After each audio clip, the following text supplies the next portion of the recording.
Salve și bine v-am găsit la un nou episod din Case Simulator 2. Știți că în episodul trecut am deschis câteva fashion case, iar astăzi vom face contracte cu acelea și câteva arme rămase de la Shadow Case Opening. Ok, să vedem ce vom reuși. Vom face albastre, să vedem. Perfect, mi-a ajuns la fix și 3 de ceva bun. Minimal Wear, Nebula Crossader, bun. Încă unul dacă mai putem, foarte bine. Ok, mai putem, e super șmecher. Ceva bun. E tot acest lucru, aproape. Să vedem, poate mai avem și unul. Cruciulița, 3 da. Ok, mi-a mai picat asta odată. Nu mai putem.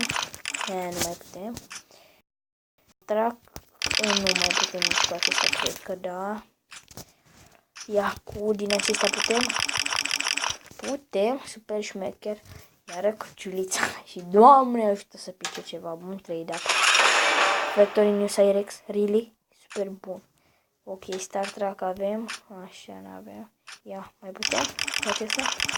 Ne, cu Star Trek nu, că e una. Și cu Rose, da, nimica. Cu Star Trek, iar aici mai sunt, am decât 5 care sunt cele super șmechere, dar nu putem să facem.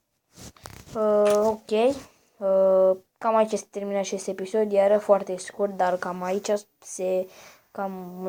se fac contractele. Atâta durează, da, dați like și share și mulțumesc lume, bye!